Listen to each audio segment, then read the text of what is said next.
Bismillahirrahmanirrahim. Dear students, welcome to software project management. आज का हमारा टॉपिक है वर्क ब्रेकडाउन स्ट्रक्चर या WBS। डियर स्टूडेंट्स, जैसा कि मैं आपको पहले बता चुका हूं कि सॉफ्टवेयर प्रोजेक्ट मैनेजमेंट के डिफरेंट फेजेस हैं, जिनमें से सबसे पहला फेज प्रोजेक्ट प्लानिंग का है। तो प्रोजेक्ट प्लानिंग में काफ़ी एक्टिविटीज़ होती हैं जो कि आपको इस वक्त स्क्रीन पर नज़र आ रही हैं, जिनमें प्रोजेक्ट की statement of work banana, project के यानी गोल्स को डिफाइन करना, प्रोजेक्ट मैनेजमेंट प्लान बनाना, और तीसरे नंबर पे वर्क ब्रेकडाउन स्ट्रक्चर आता है। बाकी चीज़ें जो हैं वो आज हमारे लिए आउट ऑफ कंटेक्स्ट हैं। हम आज सिर्फ और सिर्फ वर्क ब्रेकडाउन स्ट्रक्चर को डिस्कस करेंगे, लेकिन उससे पहले जो इससे पहले दो प्रीलिमिनरी एक्टिविटीज़ हैं उनको भी एक नज़र देख लेते हैं। और ये याद रखिए कि प्रोजेक्ट प्लानिंग में ये सारी चीज़ें जो होती हैं ये आइटरेटिव भी हो सकती हैं। What is statement of work? जैसा कि प्रोजेक्ट चार्टर में मैं आपको बता चुका हूं कि ये एक डिटेल्ड नैरेटिव डिस्क्रिप्शन होती है उस काम की जो इस प्रोजेक्ट में आपने करना है, और ये एक लीगल कॉन्ट्रैक्ट की शक्ल में भी लिखी जा सकती है। अगर हम ये प्रोजेक्ट किसी दूसरी ऑर्गेनाइजेशन के लिए कर रहे हैं, यानी किसी ने हमें ये प्रोजेक्ट अगर आउटसोर्स किया है, तो हम इसको लीगल कॉन्ट्रैक्ट की शक्ल में भी लिख सकते हैं। एक इफेक्टिव स्टेटमेंट ऑफ वर्क में क्या क्या चीज़ें शामिल होती हैं? इसमें तारुफ और बैकग्राउंड शामिल होता है इस प्रोजेक्ट का और इसकी डोमेन का और प्रॉब्लम एट हैंड का। फिर टेक्निकल डिस्क्रिप्शन होती है। तीसरे नंबर पे इसमें टाइमलाइन और माइलस्टोन्स होते हैं, और चौथे नंबर पर क्लाइंट की एक्सपेक्टेशंस जो है उनका तस्करा किया जाता है। इसके अलावा आपके जो सब प्रोजेक्ट्स हैं या कुछ टास्क्स ऐसे होते हैं जो टेक्निकली आप समझ लें कि टेक्निकली वो टास्क जो होते हैं वो इतने डिटेल्ड होते हैं कि उनके लिए भी हमें बाज़ दफ़ा स्टेटमेंट ऑफ वर्क अलहदा से बनानी पड़ जाती है।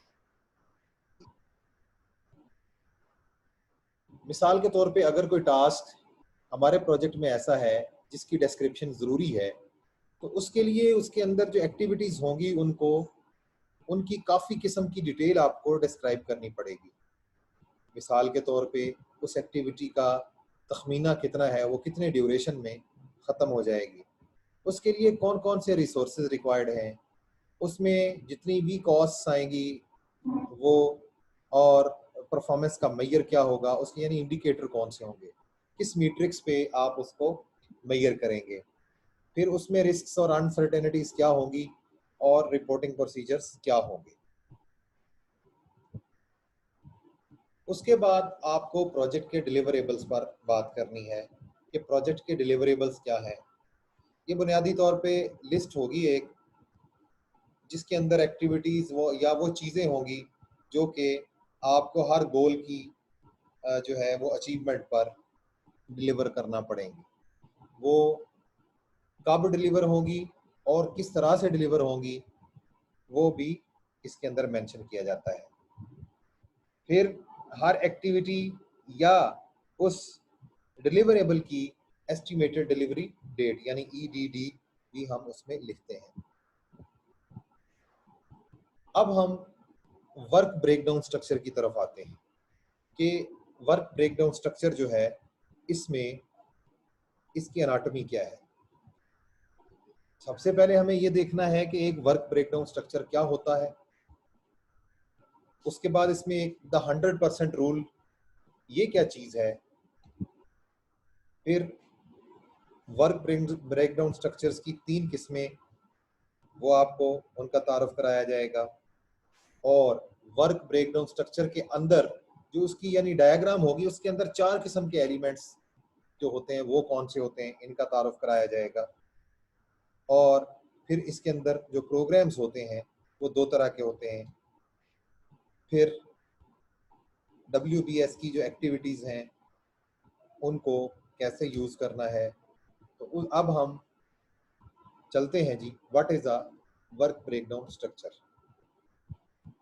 वर्क ब्रेकडाउन स्ट्रक्चर में फॉर्मली हम इसको डिफाइन कर लेते हैं। अ डिलीवरेबल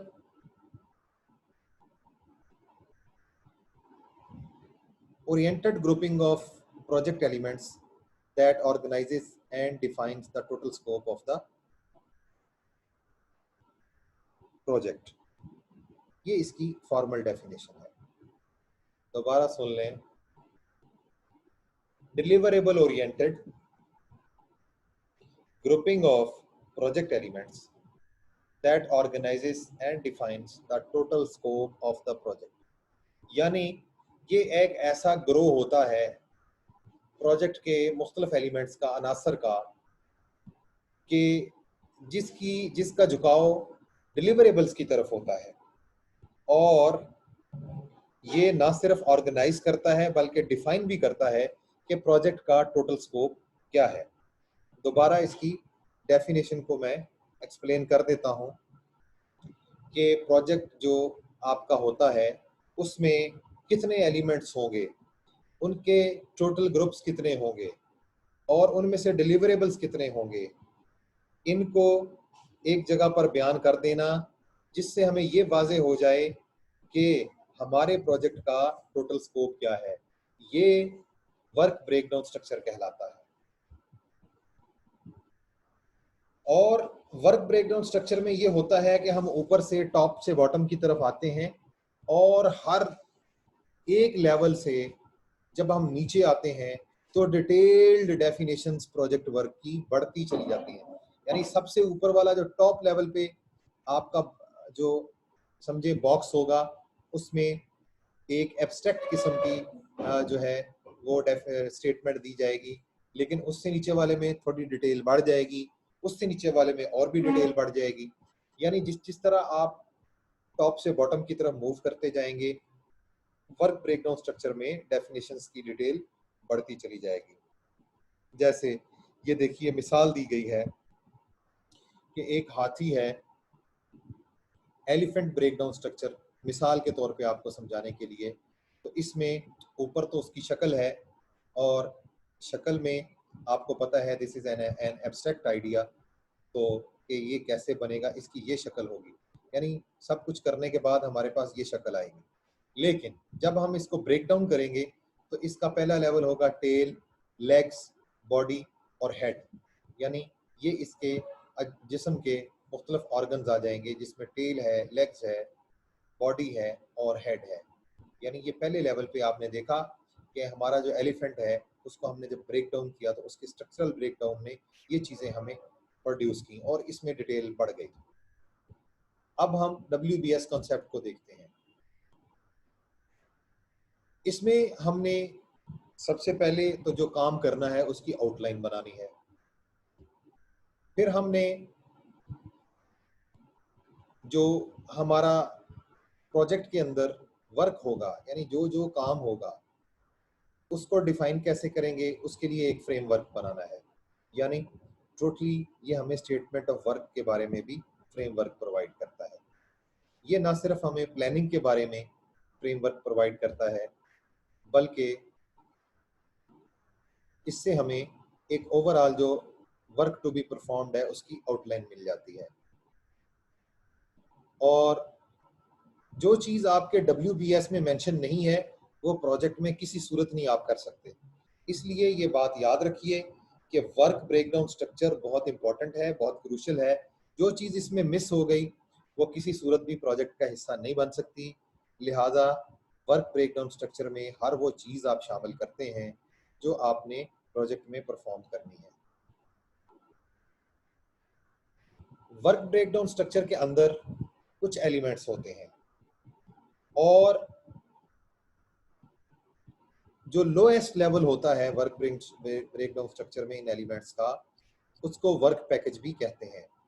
वर्क पैकेज में बुनियादी तौर पे कुछ काम करने वाले और एक्टिविटीज जो होती हैं उनकी डिटेल होती है।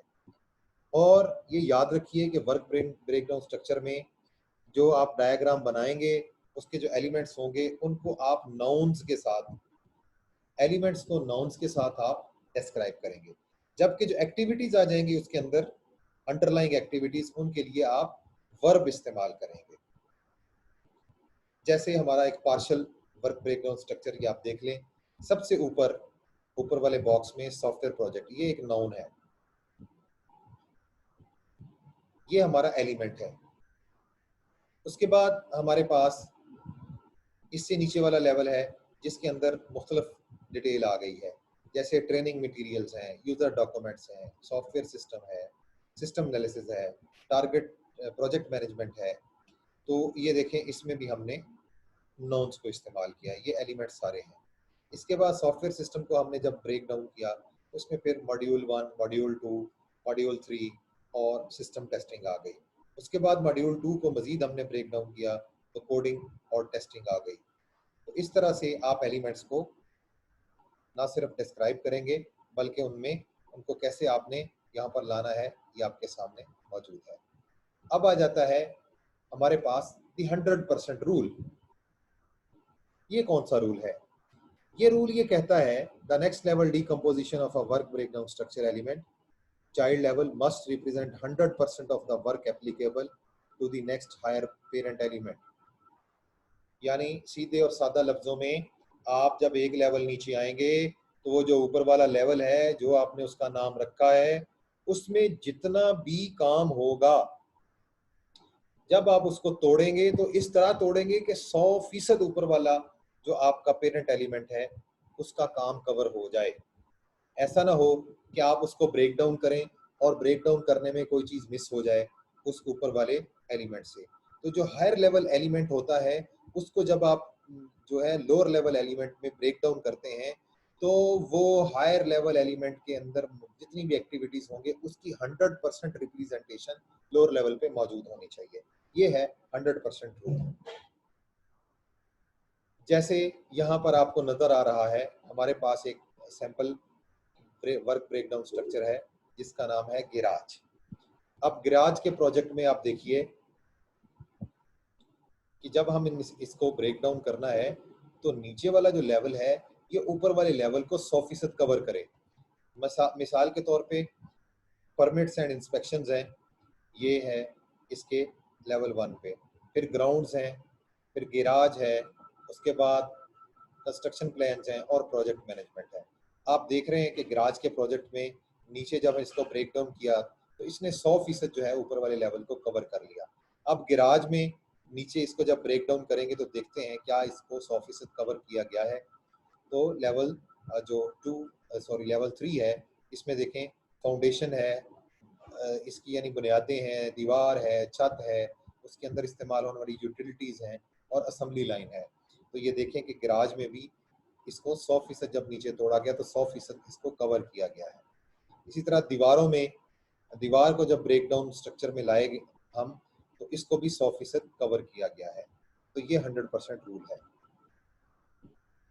100% रूल क्यों इंपॉर्टेंट है और इसकी क्या अहमियत है?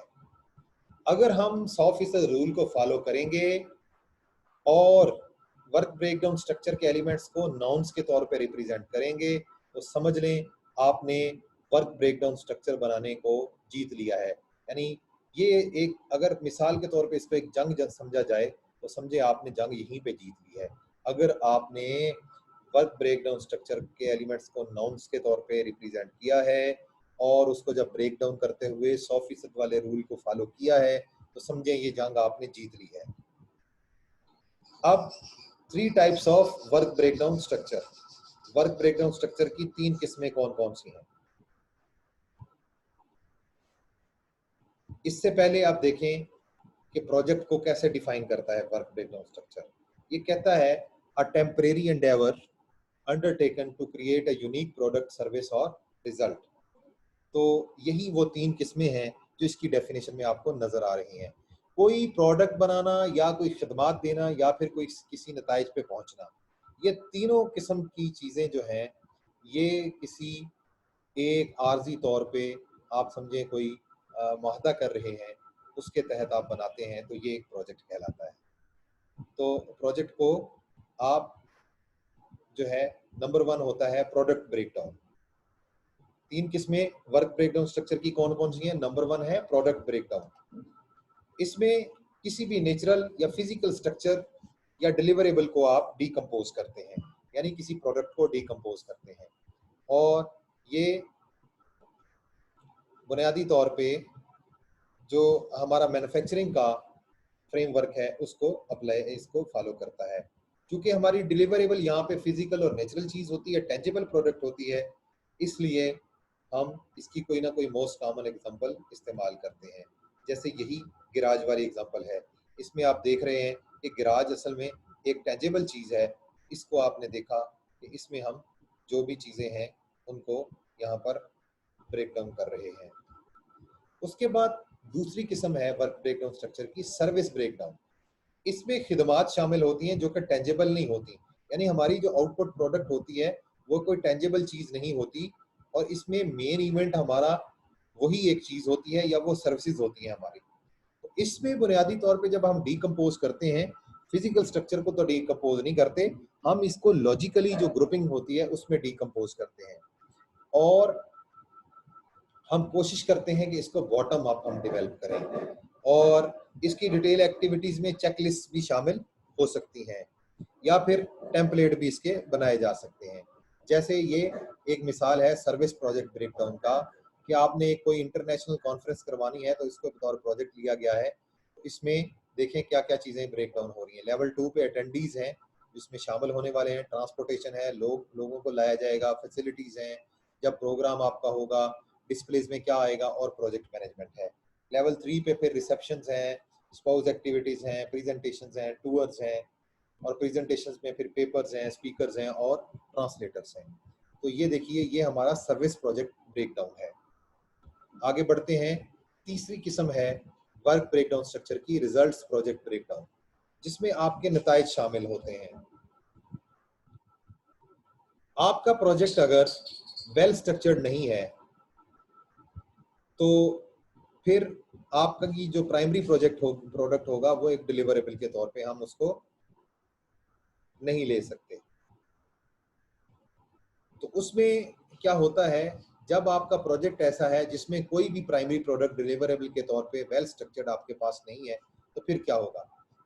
फिर हम क्या करेंगे कि कुछ ऐसी प्रोडक्ट्स होंगी जिनको प्लान किया जाएगा कि वो कलेक्टिवली किसी नतीजे पर पहुंच जाएं, कलेक्टिवली कोई रिजल्ट अचीव कर लें। ऐसे प्रोजेक्ट हमेशा प्रोसेस बेस्ड होते हैं। जैसे ये हमारे पास एक प्रोजेक्ट है HACCP प्रोजेक्ट, तो देखें इसमें बुनियादी तौर पे कोई ख़ास ऐसी टेंजेबल डिलीवरेबल ना तो लॉजिकल कोई चीज़ है और ना कोई जो है फिजिकल कोई चीज़ है। तो इसमें क्या आप देख रहे हैं कि लेवल 1 पे वर्क प्लान बन रहा है, फिर प्रोडक्ट एंड प्रोसेस एनालिसिस हो रहा है, हैजर्ड एनालिसिस हो रहा है, क्वेश्चन आंसर प्रोसेस हो रहा है, और HACCP प्लान प्रोसेस हो रहा है। ये सारे प्रोसेसेस आपको तकरीबन नज़र आ रहे हैं, जिसमें एनालिसिस, हैजर्ड एनालिसिस, ये भी एक प्रोसेस है। तो ये भी एक किस्म है जो वर्क ब्रेकडाउन स्ट्रक्चर में हम इस्तेमाल करते हैं।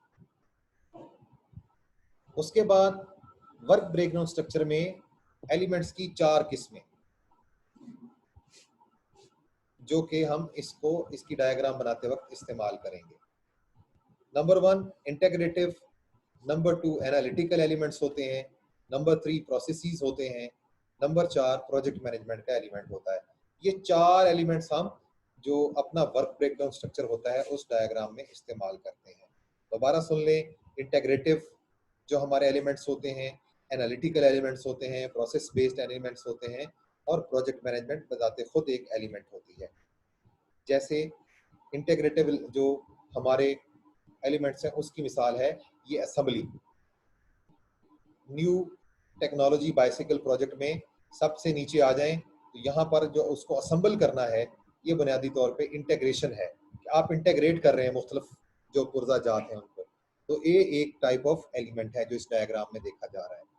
उसके बाद एनालिटिकल जो है उसमें आप ऊपर आ जाएं तो लेवल 2 पे सिस्टम एनालिसिस।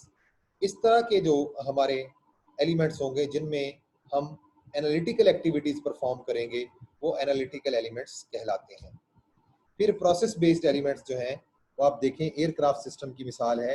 एयरक्राफ्ट सिस्टम में लेवल 2 पे टेस्ट एंड एवेल्युएशन है।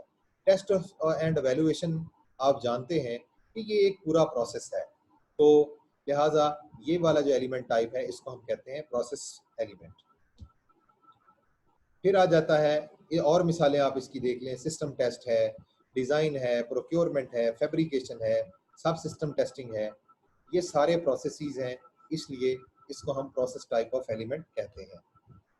फिर चौथा है प्रोजेक्ट मैनेजमेंट का एलिमेंट। ये एक स्पेशल किस्म है वर्क ब्रेकडाउन स्ट्रक्चर एलिमेंट की, और तकरीबन तमाम जो प्रोजेक्ट्स होते हैं उनमें ये एलिमेंट प्रोजेक्ट मैनेजमेंट का मौजूद होता है। और इसको कॉन्सेप्चुअली हम एक ओवरहेड के तौर पे लेते हैं कि ये एक ओवरहेड है हमारा।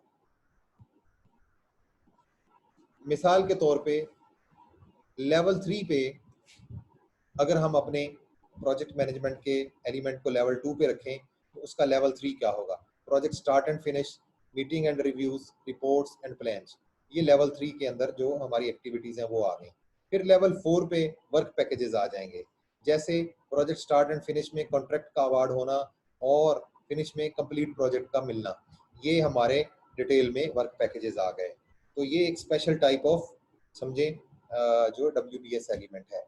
इसी तरह से जो हमारा प्रोजेक्ट मैनेजमेंट लेवल 2 पे है, लेवल 3 पे इसका कंट्रोल है, एडमिनिस्ट्रेटिव है और प्रोजेक्ट सपोर्ट है। तो लेवल 4 पे जब हम इसको ब्रेक डाउन कर रहे हैं तो इसके अंदर डिटेल एक्टिविटीज आ जाएंगी। उसके बाद दो तरह के प्रोग्राम्स जो होते हैं किसी प्रोजेक्ट में आपने कंडक्ट करने होते हैं, ठीक है। A group of related projects managed in a coordinated way, इसको कहते हैं programme. Programmes usually include an element of ongoing work. Programme से मुराद ये होता है कि आपका एक काम है जो मुसलसल चलता ही जा रहा है। जैसे आपके लाइफ साइकिल फेजेस में प्रोसेस प्रोजेक्ट्स होते हैं और प्रोग्राम एरियाज में सीरीज ऑफ प्रोजेक्ट्स होती हैं। और प्रोग्राम लाइफ साइकिल फेजेस में क्या कुछ होता है कि फिजिबिलिटी होती है, कंसेप्चुअल और इनिशिएशन होती है, प्लानिंग होती है, एग्जीक्यूशन और इम्प्लीमेंटेशन होता है, फिर हम क्लोज आउट करते हैं, फिर ऑपरेशन एंड मेंटेनेंस शुरू होता है और प्रोजेक्ट मैनेजमेंट भी साथ ही होता है। एग्जाम्पल इसकी क्या है प्रोग्राम एरियाज की? जैसे नैनो टेक्नोलॉजी है, अल्कोहल एंड ड्रग अब्यूज है, कैंसर रिसर्च है, एंटी टेररिज्म है, ये प्रोग्राम्स हैं हमारे जो कि ऑन गोइंग होते हैं। और WBS एलिमेंट्स जो होते हैं उनमें जो प्रोजेक्ट मैनेजमेंट का एलिमेंट है वो प्रोग्राम के अंदर किस तरह आएगा, ये अमूमन लेवल 1 पे ही रख लिया जाता है और लेवल 2 पे हर जो आपका फेज होता है या प्रोजेक्ट होता है उसमें रखा जाता है। लेवल 2 पे अगर आप इसको रखेंगे तो फिर ये सबसीक्वेंट जो फेजेस हैं उनको भी कनेक्ट करेगा, जैसे क्रॉस कटिंग एनालिटिकल एलिमेंट्स हैं या आउटपुट्स ऑफ फ्यूचर फेजेस हैं। अब इसकी एक मिसाल देख लें आप, जेनरिक म्यूजियम प्रोजेक्ट प्रोग्राम है हमारा, इसमें देख लें कि लेवल 0 पे आपने इसको रखा है। उसके बाद लेवल 1 पे प्रोजेक्ट डेफिनेशन फेज है, प्लानिंग फेज है, डेवलपमेंट एंड प्रोडक्शन फेज है, क्लोज आउट फेज है। ये वही चीज़ें जो आपको पहले दिखाई गई हैं। और इसके बाद ये प्रोग्राम मैनेजमेंट के अंदर हमारा जो काम है ये समझें ऑन गोइंग चलता ही जाएगा। इसके बाद जो हमारा प्रोजेक्ट मैनेजमेंट है या प्रोग्राम मैनेजमेंट है इसको डिकम्पोज कैसे करते हैं हम? एडमिनिस्ट्रेटिव बजट उसके अंदर आ गया, कम्युनिकेशंस आ गई, सपोर्ट प्रोग्राम की सपोर्ट आ गई, प्रोग्राम की कंट्रोल आ गई एंड एक्सेट्रा एक्सेट्रा, यानी और भी चीज़ें इसके अंदर शामिल हो सकती हैं। उसके बाद इसके यूजेस आ जाते हैं, जैसे टाइम शेयरिंग सिस्टम का वर्क ब्रेकडाउन स्ट्रक्चर है। तो ये मिसालें आपने बहुत देखी इस स्लाइड्स में। तो ये एक और मिसाल आपके सामने है, ये time sharing system TSS project है। तो इसको देखें, जब ब्रेक डाउन किया गया इसमें project management, requirement specification, design specification और इसके एक जो है डिलीवरेबल में सॉफ्टवेयर भी शामिल है। तो इसको जब हम ब्रेक डाउन करेंगे तो माइक्रोसॉफ्ट प्रोजेक्ट के सॉफ्टवेयर में ये देखें इसका गैंट चार्ट कैसे बन रहा है। गैंट चार्ट में आपकी एक्टिविटीज़ आ गई, उनकी ड्यूरेशन आ गई, स्टार्ट और एंड डेट आ गई, और इसके प्रीडिसेसर्स आ गए। तो जिन लोगों ने माइक्रोसॉफ्ट प्रोजेक्ट में काम किया हुआ है और गैंट चार्ट्स को वो जानते हैं, तो उनको अंदाज़ा हो गया होगा कि ये गैंट चार्ट कैसे बन रहा है। वैसे हम इंशाल्लाह इस आपके कोर्स में, इस सब्जेक्ट में हम इंशाल्लाह आगे आने वाले लेक्चर्स में गैंट चार्ट को भी डिस्कस करेंगे जब हम प्रोजेक्ट स्केड्यूलिंग की बात करेंगे। उसके बाद हमारा जेनरिक जो एक WBS एलिमेंट्स हो सकते हैं वो क्या हो सकते हैं। लेवल 0 पे आपका पूरा प्रोग्राम आ जाएगा, लेवल 1 पे आपकी प्रोग्राम मैनेजमेंट आ जाएगी, और फेज आ जाएगा या प्रोजेक्ट आ जाएगा, प्रोजेक्ट फेज या प्रोजेक्ट आ जाएंगे, जितने भी यहाँ पे आपके इस ऑन गोइंग प्रोग्राम में सारे चल रहे होंगे। उसके बाद फिर प्रोडक्ट के रिलेटेड आपके जितने एलिमेंट्स आ जाएंगे, सर्विस से रिलेटेड आ जाएंगे, रिजल्ट से रिलेटेड आ जाएंगे, क्रॉस कटिंग एलिमेंट्स आ जाएंगे, और प्रोजेक्ट मैनेजमेंट एलिमेंट्स आ जाएंगे। तो डियर स्टूडेंट्स, आपने देखा कि एक जो प्रोजेक्ट है उसको प्लान करने में हमारा जो वर्क ब्रेकडाउन स्ट्रक्चर है वो कितना इम्पोर्टेंट और क्रूशियल फैक्टर है, और उसकी आपने मुख्तलिफ जो डिटेल्स थी वो आपने नोट की। तो मैं उम्मीद करता हूँ कि जो वर्क ब्रेकडाउन स्ट्रक्चर है, जब आगे आने वाले लेक्चर्स में मैं इसका रेफरेंस दूंगा, तो जो आज आपने पढ़ लिया है आप इसको इंशाल्लाह जो है वो परसीव भी कर चुके होंगे, तो आपको समझ भी आ गया होगा। तो आज के लिए हम यहाँ पर इतना ही काफ़ी है। इंशाल्लाह नेक्स्ट हम नए टॉपिक के साथ हाज़िर खिदमत होंगे। तब तक के लिए अल्लाह हाफ़िज़।